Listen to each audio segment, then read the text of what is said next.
Number 1 आप लोग भी एक प्रॉपर वे में जो है आंसर सेंड करना, जो भी क्वेश्चन आपको सामने दिया गया है। क्वेश्चन नंबर 1 ये है, पहला पॉइंट है point number 1। First is identify the incorrect statement for the following. इनमें से कौन सा कथन जो है वो सत्य कथन नहीं है, गलत कथन की पहचान करनी है आपको। इनकरेक्ट स्टेटमेंट कौन सा है, तो इनकरेक्ट स्टेटमेंट के बारे में हमें बताना है। तो सबसे पहला स्टेटमेंट दिया हुआ है, निम्नलिखित में से गलत कथन को पहचानिए। नाइट्रोजन स्वयं के साथ पी बहुबंध बना सकता है। ठीक है, ये लिखवाया गया था आपको कि नाइट्रोजन वास्तव में स्वयं के साथ, क्योंकि छोटा आकार होता है और छोटे आकार की वजह से नाइट्रोजन खुद दूसरे नाइट्रोजन के साथ में मिलकर पी बॉन्ड बना लेता है। इस वजह से नाइट्रोजन नाइट्रोजन के बीच में क्या बन जाता है, ट्रिपल बॉन्ड बन जाता है। नाइट्रोजन ट्रिपल बॉन्ड नाइट्रोजन बना लेता है, सही स्टेटमेंट है।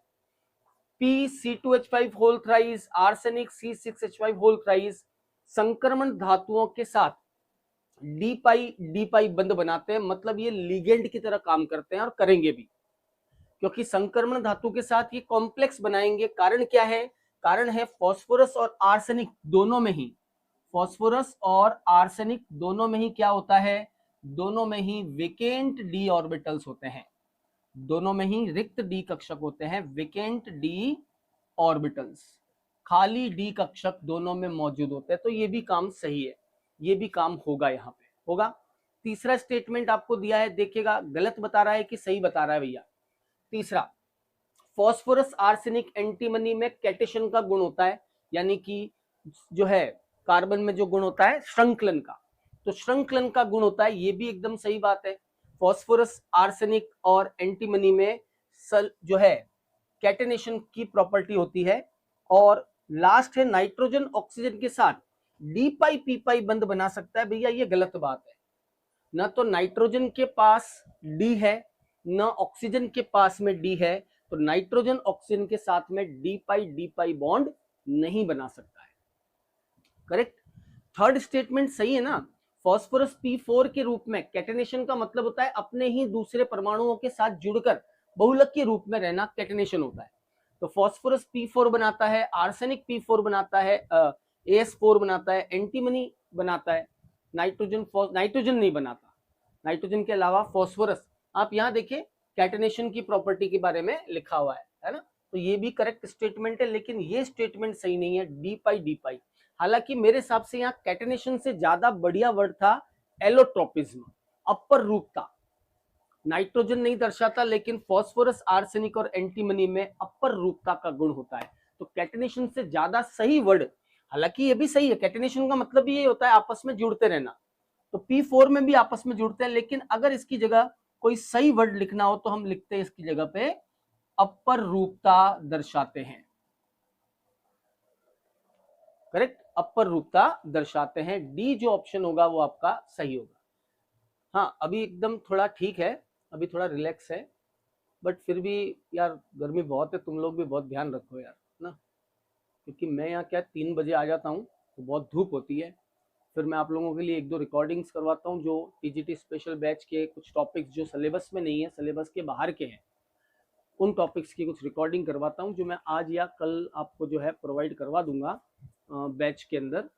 आज हो गया ऑलमोस्ट केमिकल बॉन्डिंग में सारे टॉपिक, डाइपोल मोमेंट करवा दिया मैंने, अष्टक नियम पूरा उसमें हो गया, coordinate bond, introduction to general coordinate bond किसमें बनता है किसमें नहीं होता है ना, 2-3 टॉपिक्स थे उसमें जो मैंने रिकॉर्डेड फॉर्म में डाल दूंगा आज या कल में। तो थोड़ा ध्यान रखो, क्योंकि भी एग्जाम टाइम है ना, और थोड़ी तबीयत अगर बिगड़ गई, इतनी ज़्यादा गर्मी है तो बहुत मुश्किल हो जाएगा। चलो आगे बढ़ाते हैं, next question number 2। Given below are 2 statement, 2 statement दिए हैं। पहला है, नाइट्रोजन की तरह अमोनिया बना सकता है, आर्सेनिक आर्सीन बना सकता है। कह रहा है नाइट्रोजन हाइड्रोजन के साथ रिएक्ट करके अमोनिया बना लेता है, बन जाता है। वैसे ही आर्सेनिक आर्सीन बना लेता है हाइड्रोजन के साथ, आर्सीन होती है ASH3, तो ये हमने देखा ही था, ASH3 बनता है, ठीक है, ASH3 बनता ही है। ज्यादा किन चैप्टर्स पे ध्यान दे। देखो मैं एक बात मानता हूँ, शुरू से कहता हूँ, अगर आपको सिलेक्शन चाहिए तो ये बात कभी मत करो कि सर किस पे ज्यादा ध्यान देना चाहिए, किस पे कम देना चाहिए। मेरे हिसाब से अगर आपको कोई कुर्सी चाहिए, कोई सीट चाहिए, कोई गवर्नमेंट नौकरी चाहिए, जॉब चाहिए, तो आप ये मान के चलो कि मेरे लिए एक छोटे से छोटा टॉपिक जो है वो मेरे लिए इंपॉर्टेंट है, उसमें से सवाल आएगा, मैं उसको नहीं जाने दूंगा। इस तरह से अपन नहीं बता सकते। कल को मैं बता दूंगा कि ये टॉपिक्स हैं, तो आप उस भरोसे में बैठ जाओगे कि नहीं सर हर बार बोलते हैं, हर बार सही होता है, और आप वही वही टॉपिक्स को पढ़ के चले गए और पता चला कि उस टॉपिक में से क्वेश्चन कम आए, है ना, तो वो भी गलत होगा। पूरा पढ़ो, अच्छे से पढ़ो, तबियत से पढ़ो, अभी टाइम है आपके पास 10-15 दिन, 12 दिन जितने भी हैं, बस नोट्स बढ़िया से पढ़ लो, गारंटेड है कि आप निराश नहीं होंगे, अच्छे से आप अपना पेपर करके आओगे।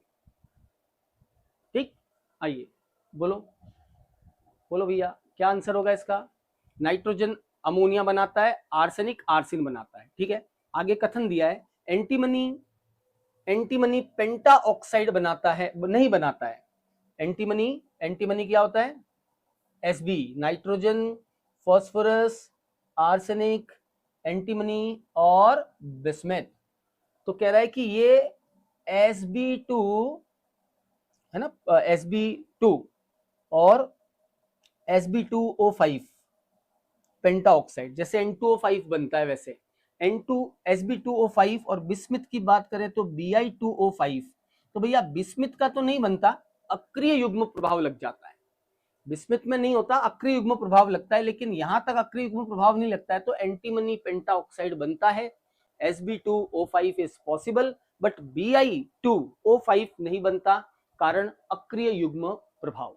तो पहला स्टेटमेंट आपका सही है, लेकिन स्टेटमेंट सेकंड जो है वो आपका गलत है। एंटीमनी पेंटा ऑक्साइड बनता है, बिस्मिथ का पेंटा ऑक्साइड नहीं बनता है, कारण है अक्रिय युग्म प्रभाव के कारण। इनर्ट पेयर इफेक्ट, जो कि आपके सिलेबस की हेडिंग दे रखी है, इनर्ट पेयर इफेक्ट, अक्रिय युग्म प्रभाव, करेक्ट। चलिए आगे बढ़ाते हैं इसको, नेक्स्ट क्वेश्चन की तरफ चलते हैं, और क्वेश्चन नंबर 3। कोई डाउट लगे कहीं पर भी वापस पूछ लीजिएगा। क्वेश्चन नंबर 3, इनमें से गलत कथन को पहचानिए, विच स्टेटमेंट इज रॉन्ग। इनमें से कौन सा स्टेटमेंट सही नहीं है। पहला है HX, जिसमें X आपका फ्लोरीन, क्लोरीन, ब्रोमीन, आयोडीन है, कि अम्लीय सामर्थ्य का क्रम। भैया ये तो नहीं होता है, आपको बताया था अम्लीय सामर्थ्य का क्रम HI ज्यादा अम्लीय होता है, क्योंकि आयोडीन का आकार बड़ा होने से बॉन्ड लेंथ बढ़ जाएगी, और अगर बॉन्ड लेंथ बढ़ जाएगी तो अम्लीय सामर्थ्यता आयोडीन वाले की ज्यादा होती है एज कंपेयर टू क्या, एज कंपेयर टू HF। तो पहला तो गलत है, और गलत को ही पहचानना है, इसका मतलब हमारा आंसर तो यही हो गया, गलत क्रम को ही पहचानना है ना, तो गलत तो यही हो गया, हमारा आंसर हो गया। लेकिन बाकी स्टेटमेंट भी देखते हैं। फ्लोरीन -1 ऑक्सीकरण अवस्था दर्शाता है, जबकि अन्य हेलोजन +1, +3, +5, +7 बताया था आपको, सारे दर्शाते हैं, है ना, +1, +3, +5, +7। F2 की वियोजन एंथैल्पी Cl2 की तुलना में कम होती है, ये मैंने एक्सेप्शन में बताया था आपको। Bond energy of F2 is less than Cl2, है ना, एनर्जी का ऑर्डर बताया था, Cl2 की ज्यादा होती है, फिर Br2 की ज्यादा होती है, Br2 के बाद फ्लोरीन का नंबर आता है, और सबसे लास्ट में नंबर आता है किसका, आयोडीन का। ये इनका बॉन्ड एनर्जी का ऑर्डर होता है, ये भी आपको बताया था। फ्लोरीन क्लोरीन की तुलना में प्रबल ऑक्सीकारक है, ये स्टेटमेंट भी सही है, फ्लोरीन क्लोरीन से स्ट्रॉन्ग ऑक्सीडाइजिंग एजेंट होता है। इसका मतलब पहला स्टेटमेंट जो है HX में अम्लीय सामर्थ्य का जो क्रम दिया है, ये क्रम सही क्रम नहीं है, इट इज रॉन्ग ऑर्डर, सही क्रम नहीं है। बात समझ में आ गई। चलिए अगला पॉइंट देखते हैं, नेक्स्ट क्वेश्चन की तरफ चलते हैं। ठीक है, नेक्स्ट क्वेश्चन क्या कहता है आपका, क्वेश्चन नंबर 3। क्वेश्चन नंबर 3 है, एक तरफ आपको दिया हुआ है solid salt treated with dilute H2SO4, मतलब ये कई सॉलिड सॉल्ट है, सॉल्ट को H2SO4 के साथ ट्रीट किया, तो उसमें एनायन कौन सा होगा। अब जैसे ये क्वेश्चन है, not just belong to the p block, but not directly belong to the p block, but कहीं ना कहीं ये पी ब्लॉक एलिमेंट का ही क्वेश्चन है। और ये थोड़ा सा ध्यान रखना है, आइडिया रखना है, कुछ आइडिया आपको लग भी जाएगा और कुछ क्वेश्चन आपको लगते हो ना कि है तो ये पी ब्लॉक का, ऐसा नहीं कहूंगा ये आउट ऑफ द सिलेबस चला गया, नहीं, आप ऐसे क्वेश्चंस को अलग से अपने पास नोट करके रखो, इन क्वेश्चंस को आप अलग से लिखो और उनको आंसर भी लिखो और नोट करके रखो, एग्जाम टाइम पे ये आपके काम आएंगे। क्या दिया है सवाल में, विकल्प सही चुनिए। तो एक बात ध्यान रखना, इफरवेंसेस of CO2, colourless gas CO2 होती है ना। इफरवेंसेस का मतलब बुदबुदाहट, बुदबुदाहट के साथ जो गैस निकलती है वो CO2 गैस होती है, और CO2 गैस किस में से निकलेगी, कार्बोनेट में से, CO3-2 में से। देखें कोई ऑप्शन आपको मिल रहा हो, फर्स्ट का सेकंड है, जो कि दो ऑप्शन में सही आ रहा है, ए में और डी में, इसका मतलब आपका बी और सी तो गया।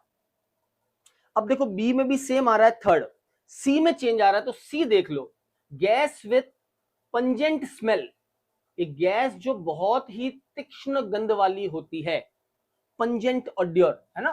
तो गैस विथ रोटेन एग, सड़े हुए अंडे जैसी गंध वाली गैस क्या होती है, सल्फर ट्राइऑक्साइड होती है ना, सल्फर ट्राइऑक्साइड। और बी जो है, बी का हो गया आपका फोर्थ, बी का हो गया आपका, बी कौन सा है, अच्छा रोटेन स्मेल, ओके। सड़े हुए अंडे जैसी गंध वाली गैस कौन सी होती है, H2S, H2S होती है सड़े हुए अंडे जैसी गंध वाली गैस, और वो किससे आती है, सल्फाइड। हाँ ये कार्बोनेट का टेस्ट भी है। तो फर्स्ट का हो जाएगा आपका सेकंड, बी का हो जाएगा आपका थर्ड। अब देखो सी में, तो ब्राउन फ्यूम्स जो होते हैं ना, ये होते हैं नाइट्रेट के, NO2 जो होती है, NO2 ये ब्राउन कलर की गैस होती है, हल्के भूरे रंग की, यानी डी का हो जाएगा आपका फर्स्ट, और फर्स्ट ऑप्शन आपका करेक्ट होगा। पंजेंट स्मेल जो होती है वो सल्फाइट की होती है, SO2 सल्फर डाइऑक्साइड की होती है, किसकी होती है, सल्फर डाइऑक्साइड जो होती है ना, उसमें तीक्ष्ण गंध होती है, पंजेंट स्मेल होती है, जिसे हम बोलते हैं टायर जो होता है ना, टायर के जलने जैसी गंध वाली गैस होती है, टायर को जलाते हैं तो जो गैस निकलती है वैसी गंध होती है इसकी, सल्फर ट्राइऑक्साइड की, करेक्ट। तो इसका फर्स्ट ऑप्शन जो है वो सही मैच होगा, फर्स्ट का सेकंड, सेकंड का थर्ड, सी का फोर्थ, सी का फोर्थ और डी का फर्स्ट होगा। ब्राउन फ्यूम्स NO2 गैस के होते हैं, रंगहीन गैस जो होती है वो CO2 होती है, और जो पंजेंट स्मेल यानी कि तीक्ष्ण गंध वाली gas, rotten smell like gas, sorry, सड़े हुए अंडे जैसी गंध वाली जो गैस होती है वो आपकी किसकी होती है, वो होती है सड़े हुए अंडे जैसे गंध वाली गैस S-2 यानी H2S गैस होती है, करेक्ट। चलिए आगे बढ़ाते हैं, नेक्स्ट क्वेश्चन नंबर 4, आप लोग ट्राई करें भैया। 16वें वर्ग के तत्वों में से कौन सा तत्व -2 नहीं दर्शाता है, 16वें वर्ग में कौन सा तत्व जो है -2 नहीं दर्शाता है, ये फर्स्ट वाला आई थिंक आर्सेनिक होना चाहिए, oxygen, sulphur, selenium, tellurium, polonium, ये ऑक्सीजन होना चाहिए, ए सेम आ गया है ना, ये O2 होगा, ऑक्सीजन होगा। कौन सा element, oxygen, sulphur, selenium, tellurium और पोलोनियम में कौन सा जो है वो -2 ऑक्सीडेशन नंबर शो नहीं करता है, बताएं भैया, -2 किसमें नहीं होता है, टेलुरियम, सेलेनियम या पोलोनियम। तो देखो हमने क्या देखा था कि 16वें वर्ग में आता है ऑक्सीजन, सल्फर, सेलेनियम, टेलुरियम और पोलोनियम। तो ध्यान रखना है कि वर्ग में आप ऊपर से नीचे आओगे ना तो -2 की स्टेबिलिटी कम होती है, क्योंकि नीचे की तरफ धात्विक गुणधर्म बढ़ जाते हैं, धात्विक गुणधर्म बढ़ जाते हैं तो -2 की स्टेबिलिटी कम होती है। और ऊपर से नीचे आएंगे तो इसमें +4 भी होगी और +6 भी होगी, +4 की स्टेबिलिटी बढ़ती है और +6 की घटती है, अक्रिय युग्म प्रभाव के कारण ये स्टेबिलिटी बढ़ेगी और ये स्टेबिलिटी जो है वो घटेगी, +6 का स्थायित्व कम और +4 का। अब ये -2 का बोल रहा है तो -2 ऊपर से नीचे चलने पर घटता है। पोलोनियम जो होता है ना, पोलोनियम वो मेटल है, मेटल माइनस में ऑक्सीडेशन नंबर शो नहीं करते हैं, ये मेटलॉइड्स हैं, मेटलॉइड्स मतलब जो धातु और धातु दोनों की तरह काम करते हैं, तो ये -2 भी शो कर सकते हैं। लेकिन पोलोनियम मेटल है और मेटल जो है वो ऋणात्मक ऑक्सीकरण अंक नहीं दर्शाता है, मेटल का ऑक्सीकरण अंक हमेशा क्या होता है, धनात्मक होता है। दैट मीन्स इसका करेक्ट आंसर क्या होगा, इसका करेक्ट आंसर होगा आपका पोलोनियम। पोलोनियम कभी भी माइनस में ऑक्सीकरण अवस्था नहीं दर्शाएगा, इसकी ऑक्सीकरण अवस्था होती है +4 या +6 और +4 वाला ज्यादा स्टेबल होगा पोलोनियम में। ठीक है, और कोई आपको डाउट्स हो तो आप पूछ सकते हो भैया, जहां पर भी लगे आपको कि ये डाउट है, समझ में नहीं आया, तो बिंदास होके पूछिए और अपना आंसर जरूर सेंड करिए। जो भी आपको लगता हो उचित आंसर इसका ये होगा, तो आपको भी थोड़ा लगेगा कि अब हम जिस ट्रैक पे जा रहे हैं उस ट्रैक पे हम सही चल रहे हैं, है ना। हमारा जो ट्रैक है वो एकदम सही ट्रैक चल रहा है। 5वां क्वेश्चन देखिए और बताइए। सोडियम ऑक्साइड, दूसरा सोडियम ऑक्साइड क्या होता है भाई? Na2O। Sodium sulphide, sodium sulphide होता है Na2S। सोडियम पेरिनाइड नहीं है, सेलिनाइड है। क्या है ये? सोडियम, ये सोडियम सेलिनाइड, सोडियम सेलिनाइड है, ये लिखा हुआ है सोडियम सेलिनाइड। सोडियम सेलिनाइड हो गया Na2Se, और लास्ट है सोडियम टेलुराइड, सोडियम टेलुराइड हो गया Na2Te।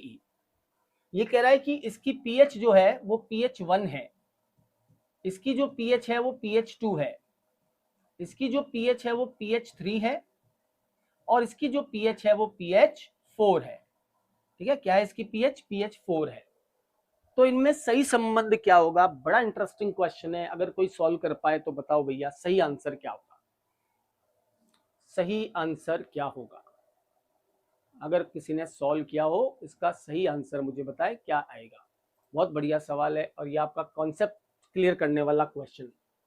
ये 4 सोडियम के लवण दिए हैं, एक ऑक्सीजन के साथ, एक सल्फर के साथ, एक सेलेनियम के साथ और एक टेलुरियम के साथ, और आपको दिया है इनका पीएच का order, pH 1, pH 2, pH 3, pH 4। ठीक है, तो किसका पीएच सबसे ज्यादा होगा?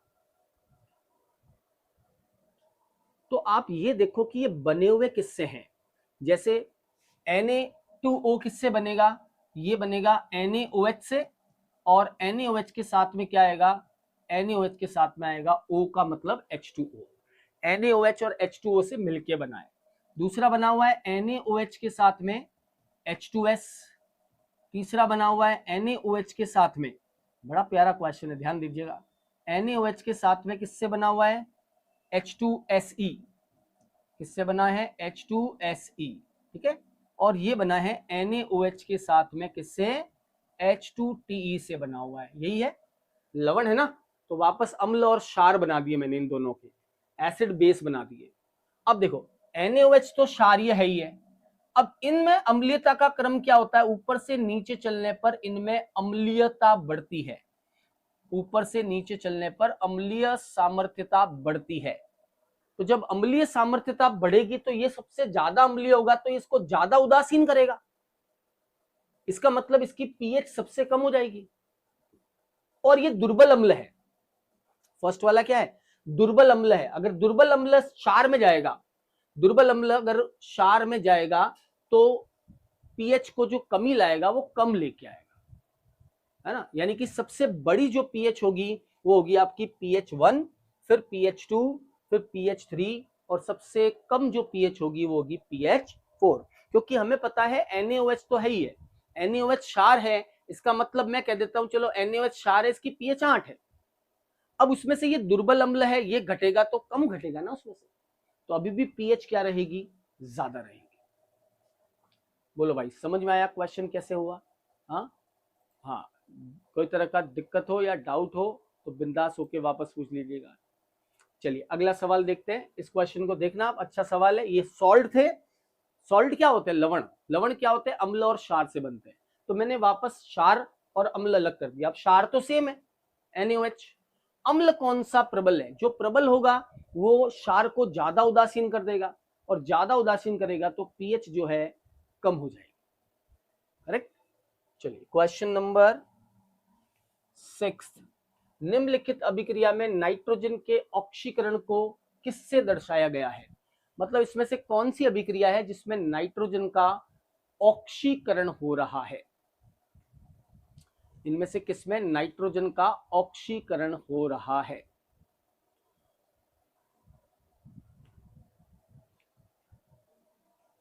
नाइट्रोजन का ऑक्सीकरण हो रहा है। तो हो सकता है more than one option correct मिल जाए आपको।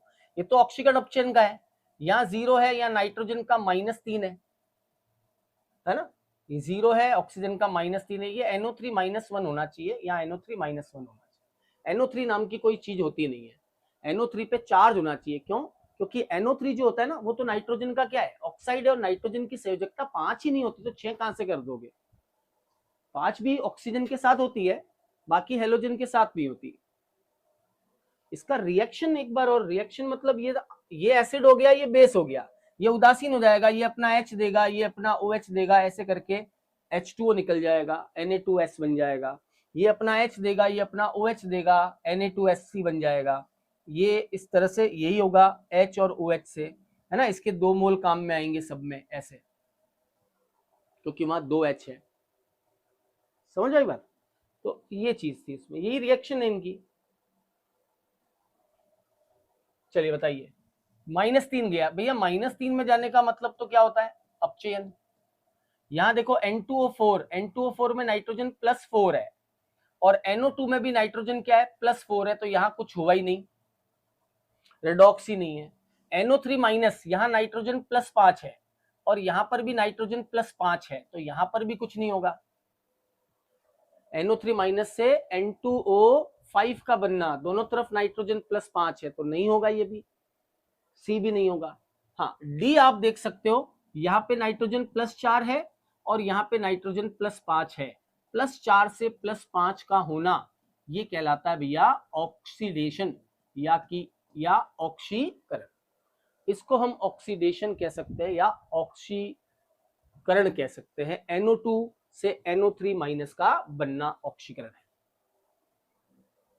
ठीक, समझ में आ गई बात? NO2 से NO3- का बनना ऑक्सीकरण कहलाएगा। चलिए अगला सवाल देखिए, क्वेश्चन नंबर 7। निम्न में से कौन सा ट्राइहेलाइड जल योजित नहीं होता? ये बड़ा अच्छा कॉन्सेप्ट, मैंने उस दिन आपका क्लियर भी किया था, क्लास में भी मैंने आपको क्लियर किया था कि जल योजन किसका होगा, किसका नहीं होगा। ये देखने के लिए आपको देखना पड़ेगा कि जो जुड़ा हुआ है उसके पास में वेकेंट डी ऑर्बिटल है या नहीं है। अगर उसके पास में वेकेंट डी ऑर्बिटल नहीं है तो उसका जल योजन नहीं होगा। अगर उसके पास में वेकेंट डी ऑर्बिटल है तो उसका जल योजन होगा। इनमें से कौन सा ट्राइहेलाइड जल योजित नहीं होगा? तो आपको देखना है उसके साथ में जो जुड़ा हुआ है ना, उसके पास में वेकेंट ऑर्बिटल होना चाहिए। जैसे PF3 है, अब PF3 में इस F के पास कोई डी ऑर्बिटल नहीं है, नो डी ऑर्बिटल, इसके पास खाली डी ऑर्बिटल नहीं है ना। जबकि दूसरा कोई भी ले सकते हो आप, PCl3 ले सकते हो। PCl3 में Cl के पास क्या है, डी कक्षक है खाली, और जब खाली डी कक्षक होता है तो जल का अणु यहाँ पे आएगा और इसको यहाँ से हटाकर इसका जल योजन कर देगा। इसके पास पहले जल का अणु क्या करता है, डी में अपना लोन पेयर त्यागता है, लोन पेयर देता है, फिर उसके बाद में उसका जल अपघटन होता है।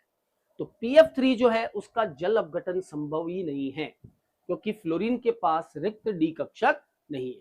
जिसके पास रिक्त डी होता है कॉर्नर एटम, कौन सा एटम, जो जुड़ा हुआ है, जो हट रहा है, कॉर्नर, उसके पास में अगर रिक्त डी कक्षक हुआ तो उसका जल योजन होगा।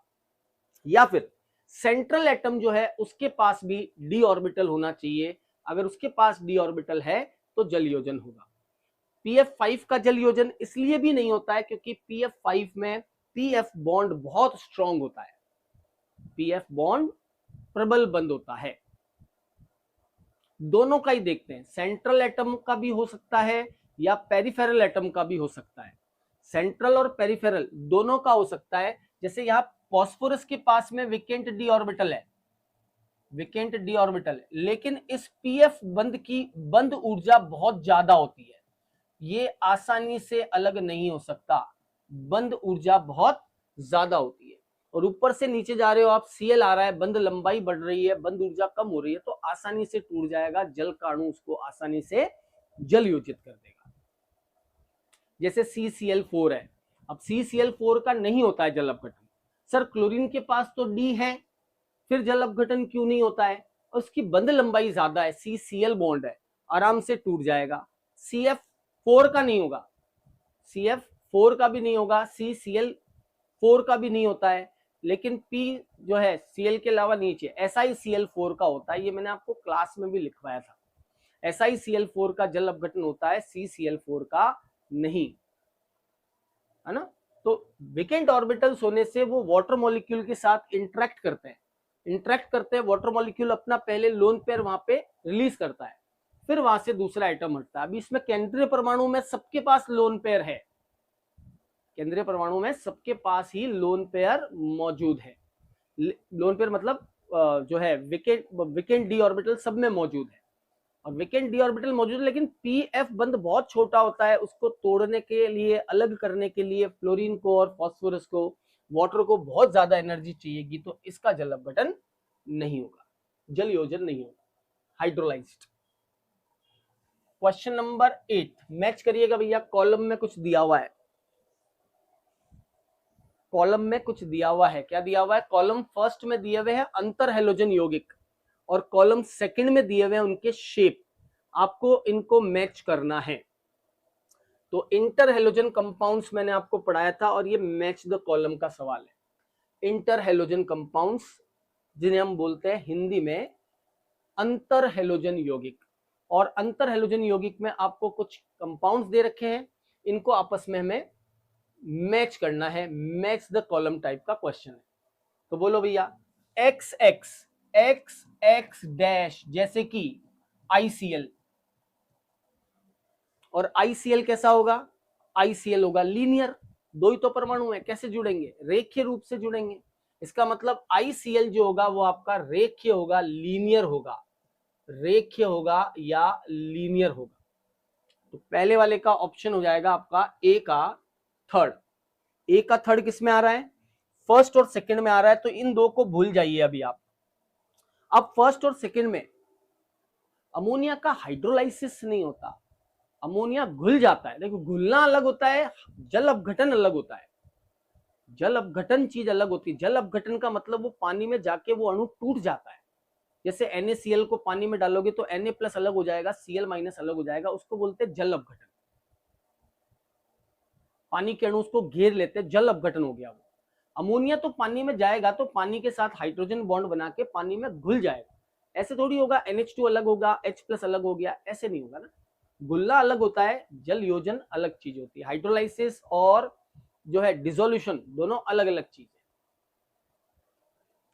चलिए भैया अगला बताइए आप। एक्स, अब आपको दो पे दिमाग लगाना और बी ऑप्शन पे आ जाओ बस। अगर आपने बी सही बता दिया तो आपका काम बन गया। बी में क्या दे रखा है? XX-3, XX-3, जैसे कि ClF3, जैसे कि ClF3।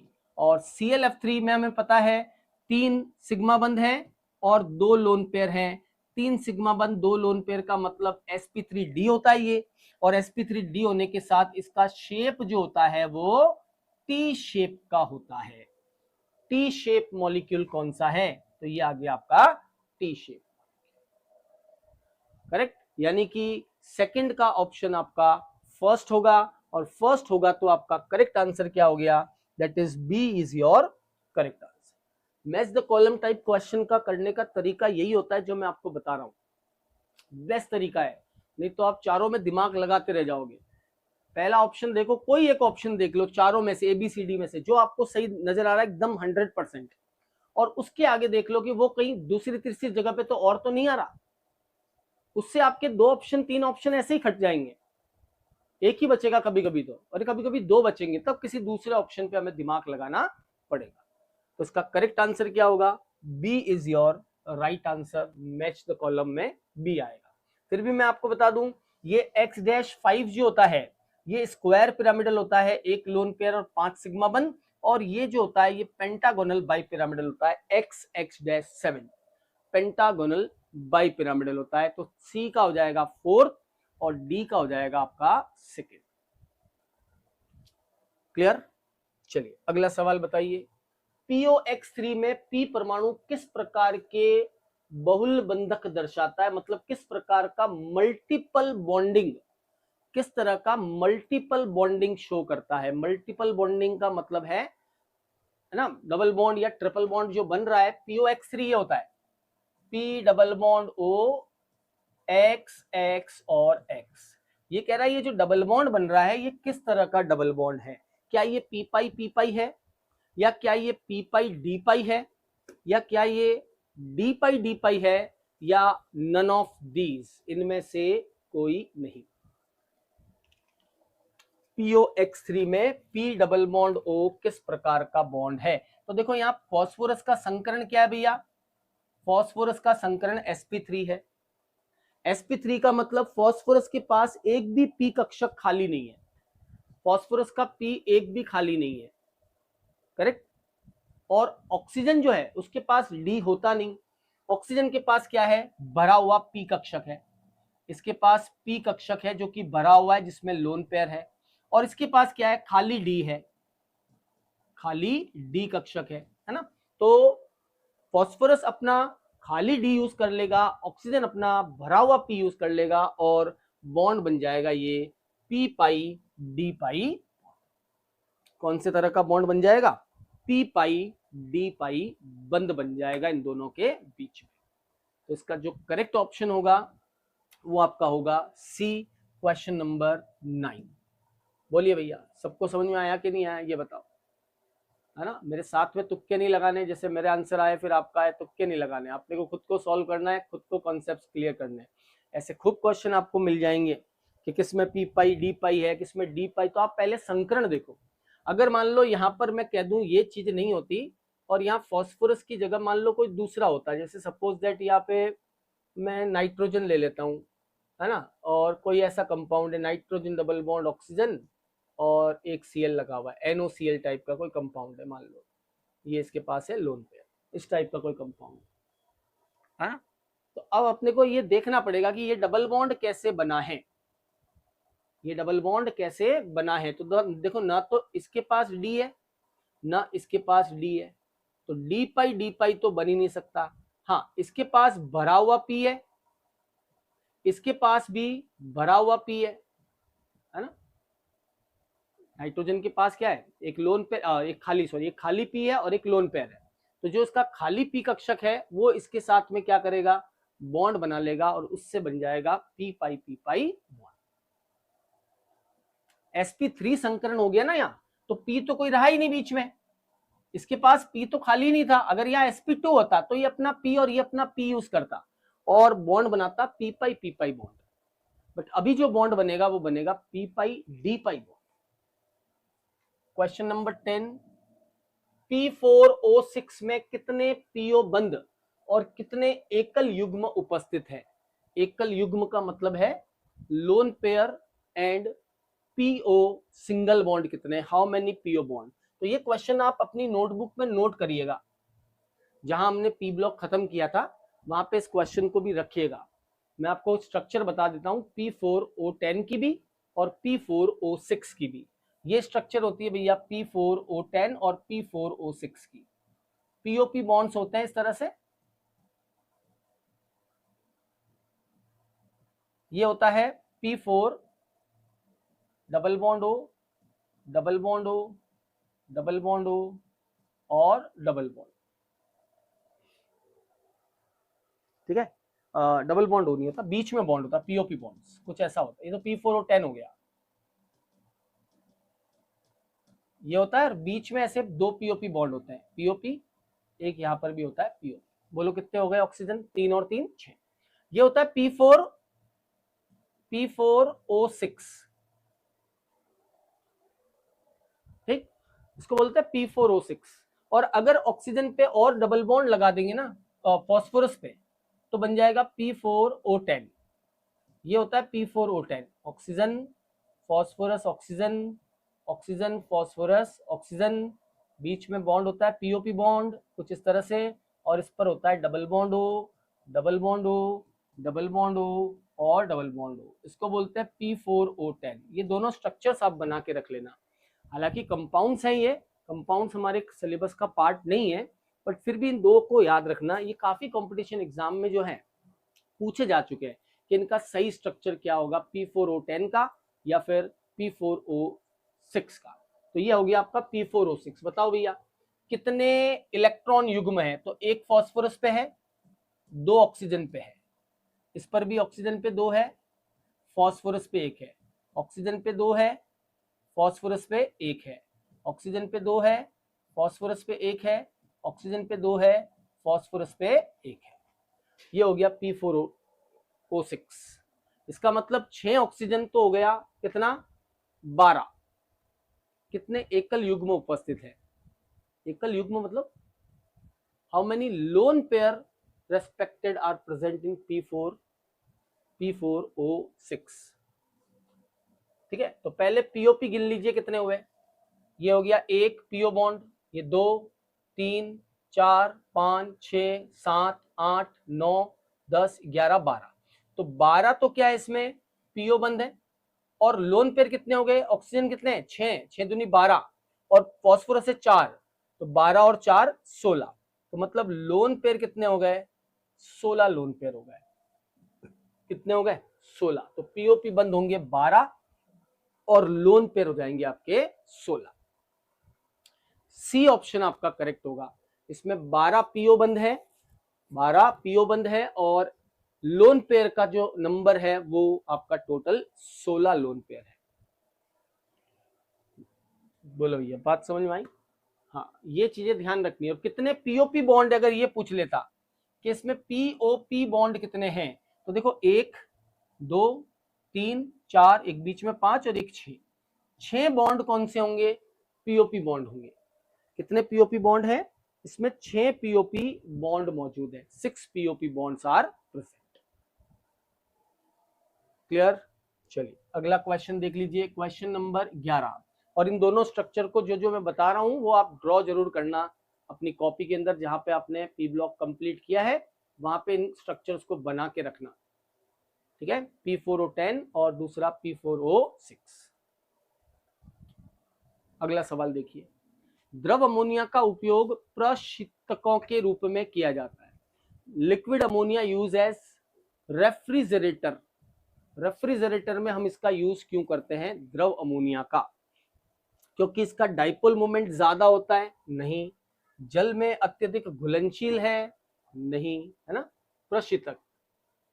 यह क्षारीय होती है? नहीं। क्यों? क्योंकि इसकी वाष्पन की ऊष्मा उच्च होती है। इसको वाष्पित करने की ऊष्मा ज्यादा होती है अमोनिया की, इस वजह से ये प्रशीतक होता है, ठंडा रहता है। इसको गर्म करने में बहुत एनर्जी लगती है, तो इस वजह से ये वहां पर एनवायरमेंट को क्या रखता है? ठंडा रखता है, लिक्विड अमोनिया। इसलिए इसका यूज रेफ्रिजरेटर में, है ना, एसी वगैरह में, रेफ्रिजरेटर में आजकल इसी का यूज करते हैं, या लिक्विड नाइट्रोजन का भी यूज करते हैं, है ना। प्रशीतक में लिक्विड नाइट्रोजन तो फेमस है, फ्रोजन फूड जो बनाते हैं, है ना, एकदम जमे हुए खाद्य पदार्थ, फ्रोजन फूड। किन किन गैसों का यूज होता है? किसमें किसमें किन किन गैसों का यूज होता है? पिछले वाले सवाल में P4O10 बनने में, या अभी वाले क्वेश्चन में? दोनों में से किसमें बताओ? लिक्विड अमोनिया वाले में या इससे पिछले वाले में, फॉस्फोरस का P4O10 और P4O6 बनने में? P4O10 P4O6 बनने में तो फॉस्फोरस का यूज होता है। P4 + 3O2, P4 + 3O2 gives P4O6 और P4 + 5O2, P4 + 5O2 gives P4O10। ये बनता है जब इसको हम गर्म करते हैं फॉस्फोरस को वायु में। 11 में और कौन सी गैसों का उपयोग होता है? एक देखो लिक्विड अमोनिया का होता है, आजकल तो इसी का होता है। उसके अलावा प्रशीतक में नाइट्रोजन का यूज करते हैं, CFC chlorofluorocarbon, CFC chlorofluorocarbon, CO2 carbon dioxide, ये कूलेंट का काम करते हैं, प्रशीतक होते हैं। CFC का यूज आजकल नहीं किया जाता।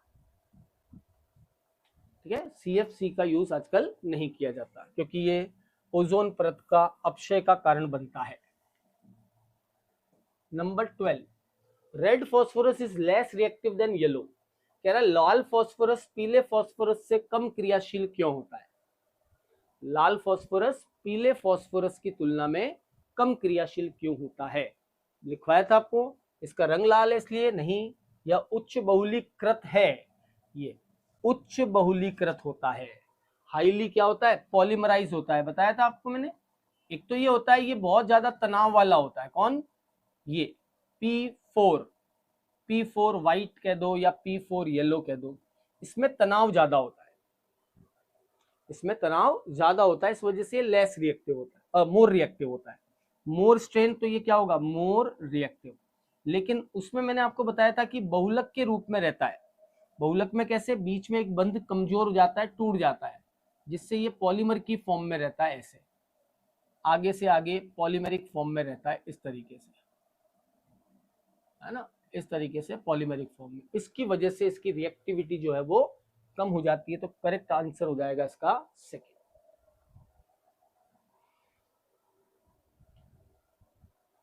ठीक, चलिए नंबर 13 देखो, P4O10 फिर आया। अब आप लोग बताओ करके, P4O10 में प्रत्येक फास्फोरस परमाणु से बंधित ऑक्सीजन परमाणु की संख्या क्या होगी। प्रत्येक फास्फोरस से बंधित ऑक्सीजन परमाणु की संख्या, एक फास्फोरस से कितने ऑक्सीजन जुड़े हुए होंगे। P4O10 का है इस बार, है ना, P4O10, तो ये P4O10,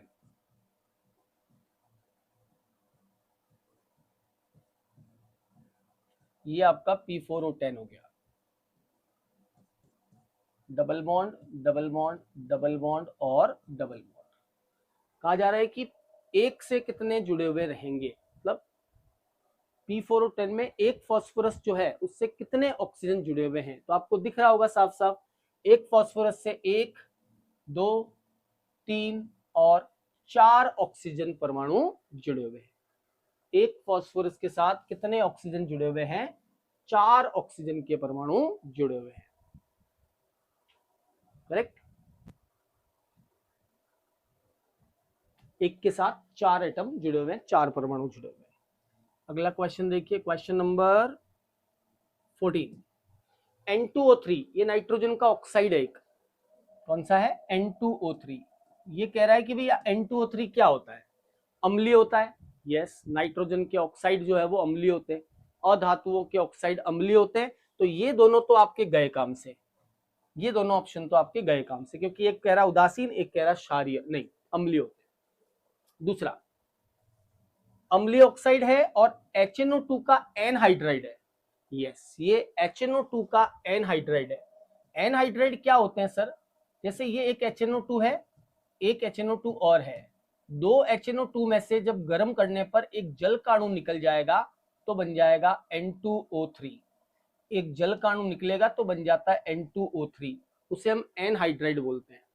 ठीक है, जब दो एसिड, जैसे दो H2SO4 में से एक जल निकल गया तो जो बीच में बचेगा उसे हम कह देते हैं वो उसका एनहाइड्राइड है। तो इसका फर्स्ट ऑप्शन जो है वो करेक्ट ऑप्शन होगा। ये एक अम्लीय ऑक्साइड है क्योंकि अधातुओं के ऑक्साइड अम्लीय होते हैं, और ये HNO2 का एनहाइड्राइड है। दो HNO2 मिलकर N2O3 बनाते हैं। जैसे N2O5 क्या है, ये भी अम्लीय ऑक्साइड है, लेकिन ये HNO3, दो HNO3 का एनहाइड्राइड है ये। इसको गर्म करोगे तो N2O5 बनेगा। नाइट्रोजन पेंटाऑक्साइड क्या है, एनहाइड्राइड। अगला सवाल देखिए, question number 15, die nitrogen tetroxide N2O4 में क्या क्या होता है। डाई नाइट्रोजन टेट्राऑक्साइड N2O4 में क्या होता है। दो अयुग्मित इलेक्ट्रॉन और अनुचुंबकीयता, दो अयुग्मित इलेक्ट्रॉन और प्रतिचुंबकीयता, एक अयुग्मित इलेक्ट्रॉन और अनुचुंबकीयता, कोई अयुग्मित इलेक्ट्रॉन नहीं और प्रतिचुंबकीयता। तो N2O4 प्रतिचुंबकीय होता है ना, ये कुछ इस तरह से बनता है, नाइट्रोजन डबल बॉन्ड ऑक्सीजन, एक इधर और एक इधर, ये होता है N2O4 का स्ट्रक्चर। इस पर कोई तरह का लोन पेयर नहीं होता। हाँ, अगर यहाँ पर क्या होता, NO2 होता या NO होता, नाइट्रोजन के ये दोनों जो है वो अनुचुंबकीय होते हैं, पैरामैग्नेटिक होते हैं नाइट्रोजन वाले में दोनों, ये दोनों अनुचुंबकीय होते हैं क्योंकि दोनों के अंदर क्या होता है, एक एक लोन पेयर मौजूद होता है, दोनों में ही एक एक लोन पेयर मौजूद होता है। ठीक है, ये दोनों अनुचुंबकीय होते हैं, लेकिन ये जो है ये आपका क्या हो गया, ये आपका हो गया प्रति चुंबकीय, डायामैग्नेटिक। एक बार आप इसको नोट करें, आगे बढ़ें।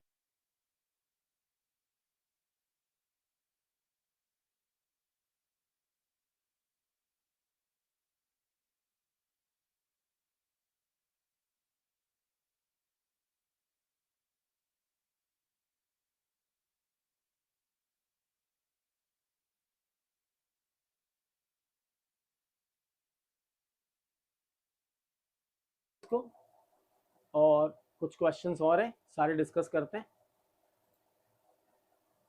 ठीक किया सबने? तो क्या होगा भैया इसमें, इसमें कोई भी अयुग्मित इलेक्ट्रॉन नहीं होगा और साथ में ये क्या होगा, जीरो अनपेड इलेक्ट्रॉन, और साथ में क्या होगा, ये प्रतिचुंबकीय होगा। ऑप्शन कौन सा होगा आपका, डी। सर ऐसे क्वेश्चन को इवन ऑड से कर सकते हैं क्या?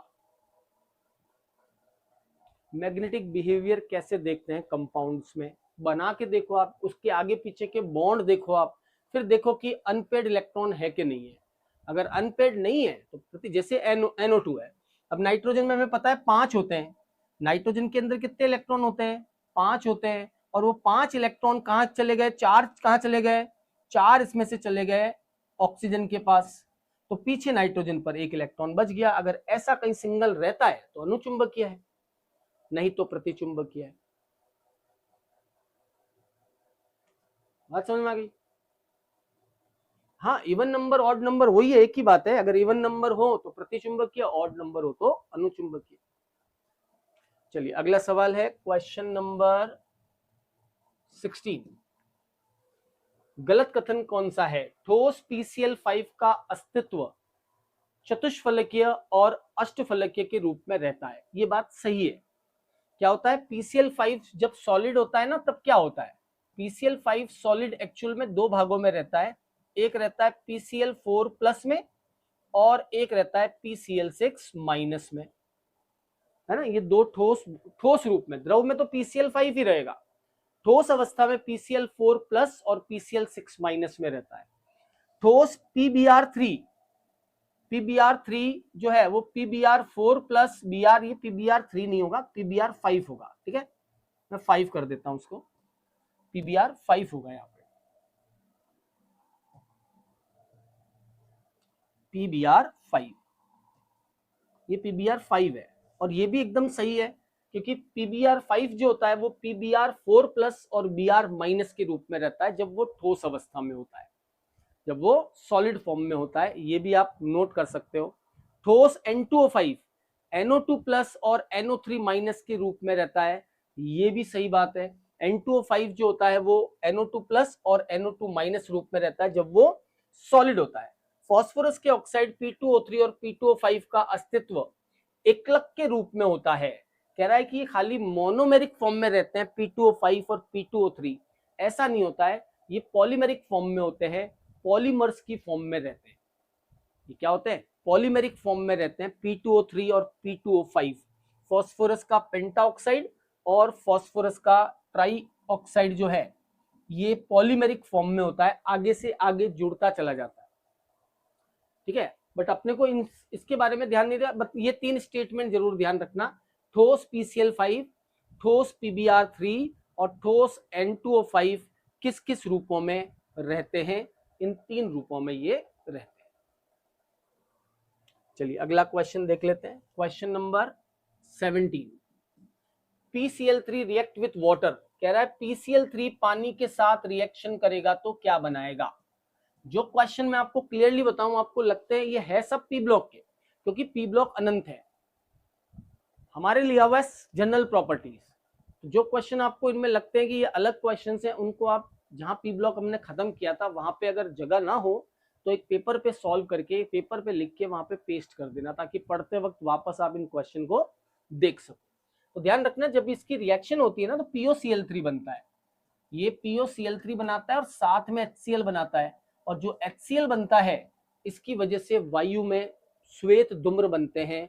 ये मैंने आपको लाइन लिखवाई थी कि PCl5 और PCl3 जो है ये वायु में श्वेत धूम्र बनाते हैं।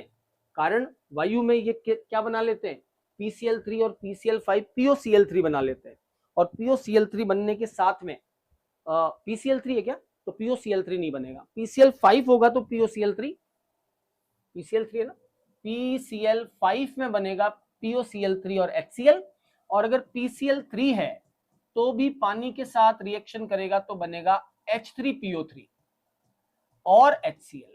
ये सही है भैया, PCl3 तो बनाता है H3PO3 और HCl, और PCl5 बनाता है POCl3 और HCl।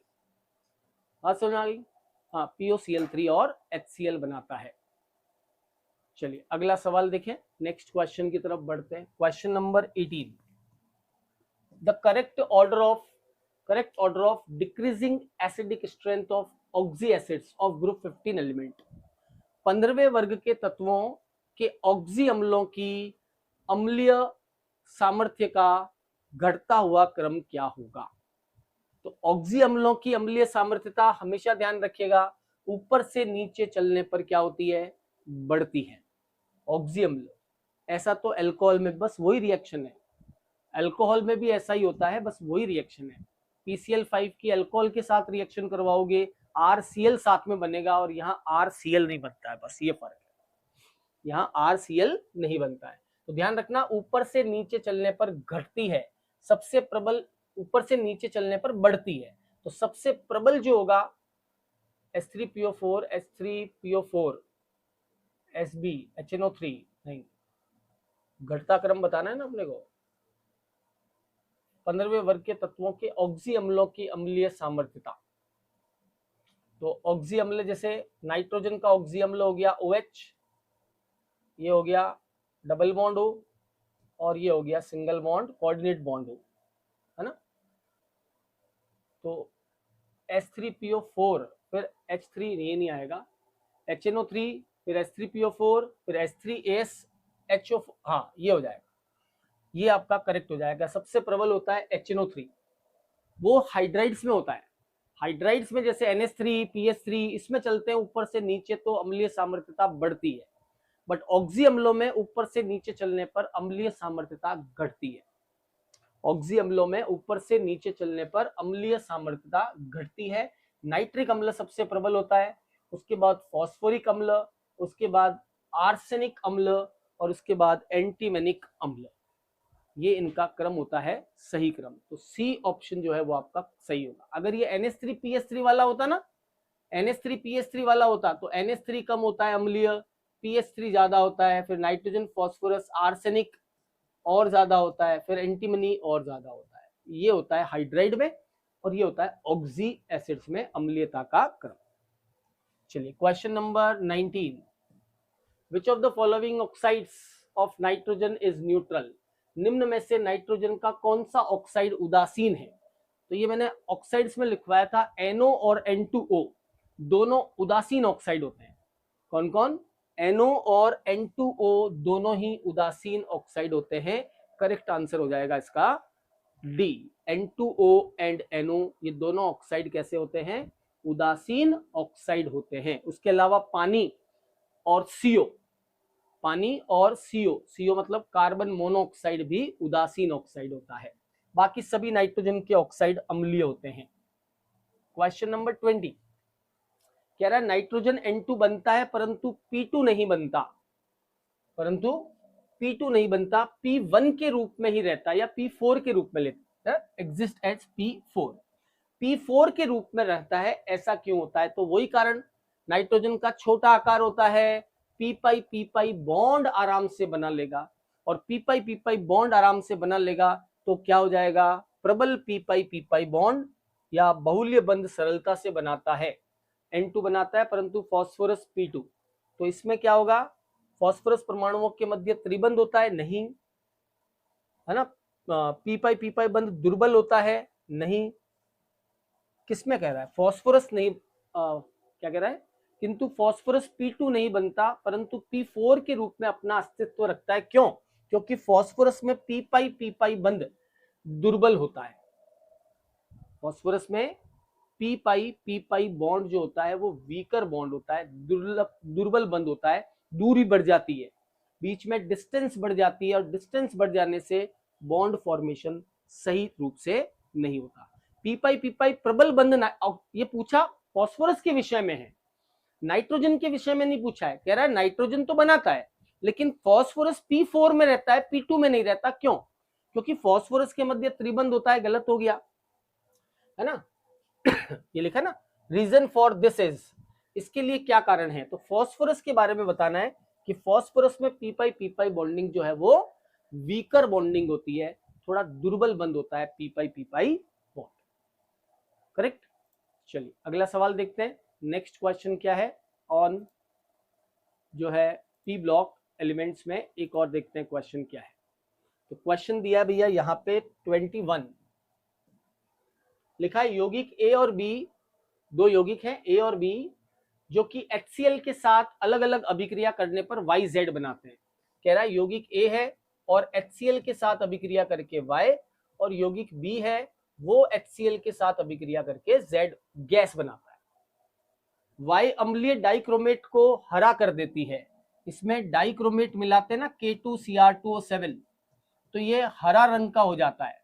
जबकि Z जो है इसमें लेड एसीटेट मिलाते हैं CH3COO होल ट्वाइस Pb, तो यहाँ पर PbS बनता है, काला विलियन बनता है PbS का। लेड के साथ सल्फर हमेशा काला विलियन बनाता है, ध्यान रखना। लेड सल्फाइड बनता है जो काला होता है। आपसे पूछा है A और B क्या होंगे, तो देखो क्रोमेट के साथ हरा रंग जो बनता है ना, वो बनता है किस गैस की वजह से, SO3-2 की वजह से, या SO2 कर दो आप, किसकी वजह से, SO2 गैस। यहां से SO2 गैस आती है, ये SO3-2 है, और इसके साथ में SO2 गैस है। ये कौन सी गैस है, SO2। इसके साथ ये हरा कलर का जो है कॉम्प्लेक्स बनाता है क्रोमियम SO2 गैस के साथ। तो पहला तो होगा आपका Na2SO3, और दूसरा हो जाएगा आपका Na2S, क्योंकि ये HCl के साथ रिएक्शन करके H2S गैस बनाती है, जो लेड सल्फाइड के साथ काले कलर का लेड सल्फाइड बनाता है। लेड एसीटेट के साथ काले रंग का लेड सल्फाइड का विलियन है ना, अवक्षेप बनाता है। चलिए question number 22, which of the following oxo acids of sulphur contains a sulphur sulphur single bond. कह रहा है किसमें ये वाला बॉन्ड होता है सल्फर सल्फर। तो देखो ये हमने देखा था H2H2O6, H2H2O7, ये हमने देखा था ओलियम, ये हमने देखा परऑक्साइड बॉन्ड होता है। इसमें भी सल्फर जो है, सल्फर और सल्फर के बीच में सिंगल बॉन्ड होता है, या सिंगल बॉन्ड नहीं होता, या डबल बॉन्ड होता है। इसकी स्ट्रक्चर ये होती है SOH OH double bond O double bond S, इसको बोलते हैं है ना थायोनिक एसिड। इसको क्या बोलते हैं, थायोसल्फेट, थायोनिक एसिड बोलते हैं। इस वाले में क्या होगा, सल्फर सल्फर के बीच में सिंगल बॉन्ड होगा, double bond O double bond O, single bond OH, single bond OH, double bond O double bond O। ये होता है आपका H2H2O6, जिसमें सल्फर सल्फर के बीच में क्या होता है, डायरेक्ट बॉन्ड होता है, एकल बंध होता है। सल्फर सल्फर के बीच में डायरेक्ट बॉन्ड होता है। H2O8 में नहीं होता भैया, कैरोज एसिड था ये, है ना। कैरोज क्या, मार्शल एसिड। मार्शल एसिड में तो sulphur oxygen oxygen sulphur bond होता है ना, ये बॉन्ड होता है मार्शल एसिड में। तो double bond O double bond O और सिंगल बॉन्ड दोनों तरफ एक एक क्या होता है, OH OH होता है ना। ओलियम, ओलियम था H2H2O7, उसमें भी बीच में एक बॉन्ड होता है। उसका करेक्ट आंसर होगा फर्स्ट, ध्यान रखना H2H2O6 में होता है। ओलियम की सही संरचना क्या है, अभी मैंने बनाई दी थी। ओलियम क्या होता है, H2H2O7, बीच में एक बॉन्ड आएगा, सल्फर ऑक्सीजन सल्फर बॉन्ड आएगा। ओलियम में आता है सल्फर ऑक्सीजन और सल्फर बॉन्ड, है ना। ये ओलियम का जो है करेक्ट स्ट्रक्चर होता है। ओलियम की सही संरचना क्या हो। चलिए लास्ट क्वेश्चन है, देख लीजिएगा एक बार। 16वें वर्ग के तत्व पोलोनियम के अलावा चाल्कोजन क्यों कहलाते हैं, इनको चैल्कोजन क्यों कहते हैं। Question number 24, why they are known as chalcogen. Chalcogen क्यों कहा जाता है, यह तत्व सामान्यतः ऑक्सीजन तथा कई धात्विक अयस्कों में उपस्थित रहते हैं, मुख्यतः ऑक्साइड और सल्फाइड में। एग्जैक्टली करेक्ट आंसर क्या होगा? ये सामान्यतः हमें ऑक्सीजन या धात्विक अयस्कों के रूप में मिलते हैं, जैसे कि ऑक्साइड और सल्फाइड के रूप में। अधिकतर अम्लों में पाए जाते हैं, गलत। यह मुख्यतः ऋणायन नहीं, यह तत्व विभिन्न अपर रूपों में मिलते हैं, इसका भी कोई लेना देना नहीं। अयस्क बनाने वालों का ही दूसरा नाम क्या होता है? अयस्क बनाने वालों का दूसरा नाम होता है चाल्कोजेंस, तो इसीलिए इनको चाल्कोजेंस कहते हैं, पोलोनियम के अलावा। सर पोलोनियम को क्यों नहीं लिया? रेडियो एक्टिव है, रेडियो एक्टिव से हमें कोई मतलब नहीं होता।